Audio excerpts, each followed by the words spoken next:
दोस्तों जय श्री कृष्णा। आज हम लेकर आए हैं गीता के उपदेश। तो चलते हैं भगवान श्री कृष्ण का नाम लेकर।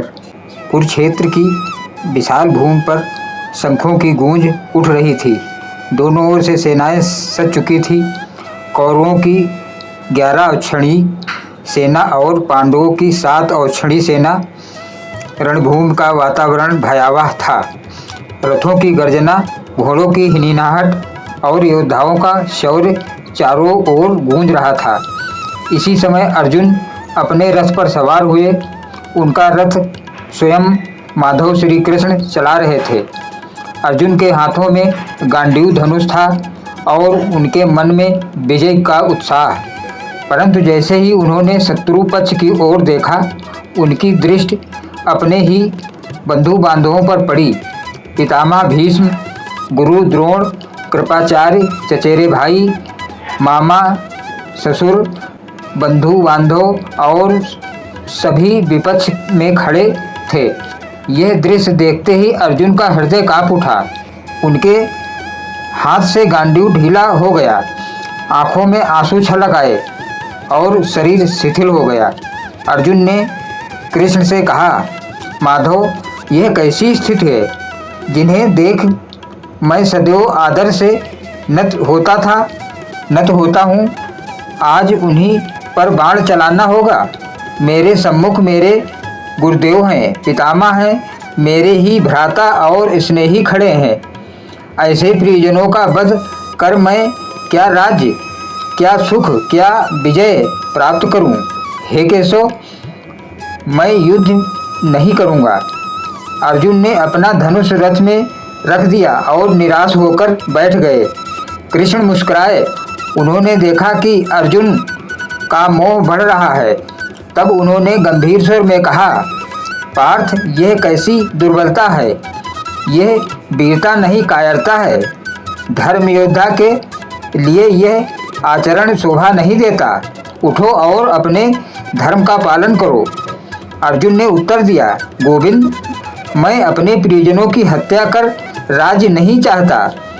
यदि वे मुझे युद्ध में मार दें तो भी अच्छा है, मैं रक्तपात नहीं करूँगा।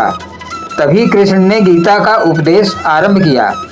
हे अर्जुन, जिस देह को तू मारने जा रहा है वह नश्वर है। देह नष्ट होती है पर आत्मा कभी नहीं मरती। आत्मा नित्य, शाश्वत, अजर, अमर और अविनाशी है। जिस प्रकार मनुष्य पुराने वस्त्र त्याग कर नए धारण करता है, उसी प्रकार आत्मा भी पुराने शरीर को छोड़कर नया धारण करती है। तू क्यों शोक करता है? शोक करने योग्य ना तू मृत है ना जीवित।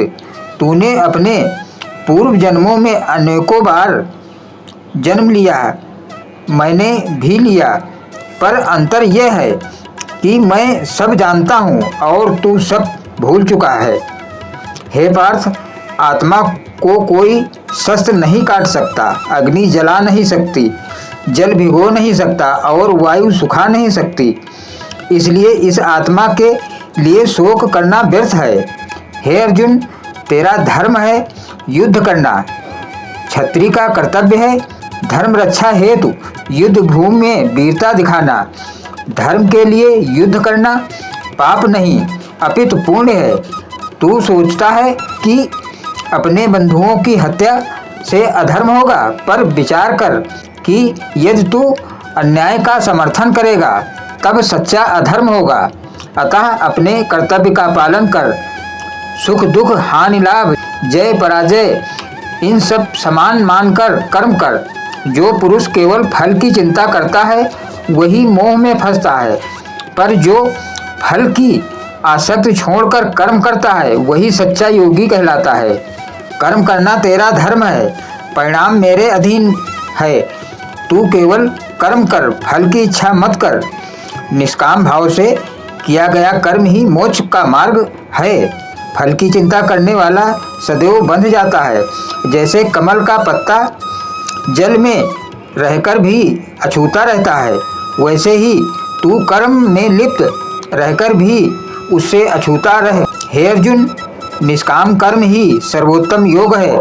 जो मनुष्य अपने कर्म मुझे अर्पण करता है उसका उद्धार मैं स्वयं करता हूँ।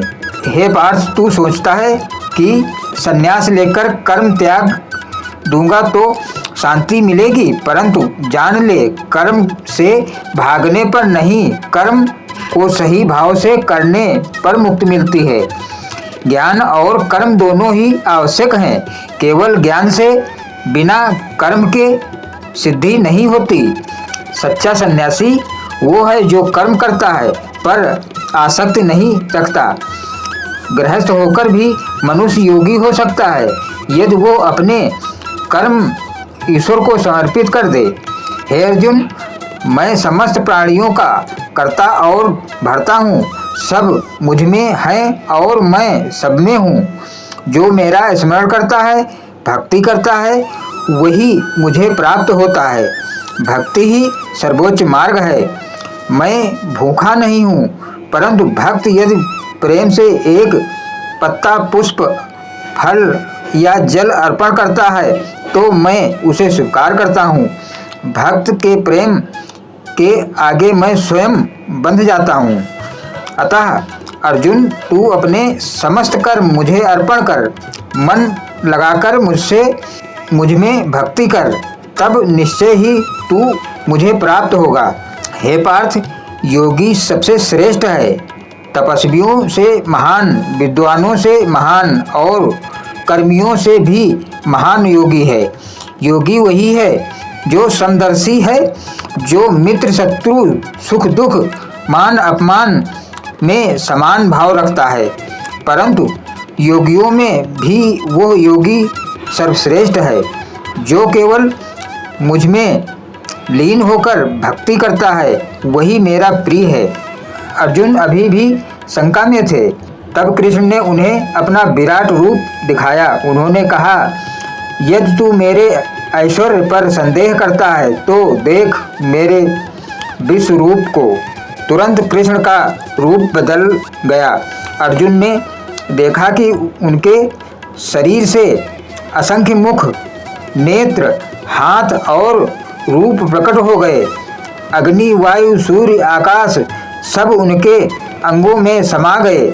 उनकी कांति से संपूर्ण ब्रह्मांड आलोकित हो गया।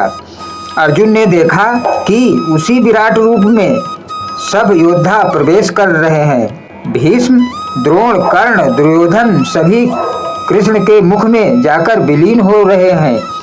यह देखकर अर्जुन भय और विस्मय से कांप उठे। उन्होंने हाथ जोड़कर कहा, हे देवाधिदेव, मैं आपके विराट रूप से स्तब्ध हूँ। आपने पहले ही सबका वध कर लिया है। मैं तो केवल निमित्त मात्र हूँ। जो आप चाहते हैं वही होगा। कृष्ण, कृपया मुझे मार्ग दिखाइए। कृष्ण ने मुस्कुराकर कहा, हे अर्जुन, उठो, युद्ध करो। इन सबका वध पहले ही हो चुका है। तू केवल निमित्त बन, तेरी विजय निश्चित है। तू केवल अपना धर्म निभा। अर्जुन ने अपने हाथ जोड़कर कहा, हे माधव, मेरा मोह नष्ट हो गया। अब मैं स्थिर चित्त और दृढ़ संकल्पित हूँ। आपकी शरण में आकर मैंने सत्य जान लिया। अब मैं युद्ध करूँगा। उन्होंने पुनः अपना गांडीव उठाया। उनके नेत्रों में अब भय नहीं बल्कि तेज था। युद्ध भूमि में गीता का यह उपदेश समाप्त हुआ। अब अर्जुन ने अपने मोह का त्याग किया और धर्म युद्ध के लिए खड़े हो गए। कृष्ण के उपदेश ने केवल अर्जुन को ही नहीं, संपूर्ण मानवता को मार्ग दिखाया। आत्मा की अमरता का सत्य, निष्काम कर्म का महत्व, भक्ति का मार्ग और परमेश्वर की शरण का आदर्श। इस प्रकार गीता का उपदेश अमर हो गया और मानव जीवन के लिए शाश्वत मार्गदर्शक बन गया। जय श्री कृष्ण। धन्यवाद दोस्तों।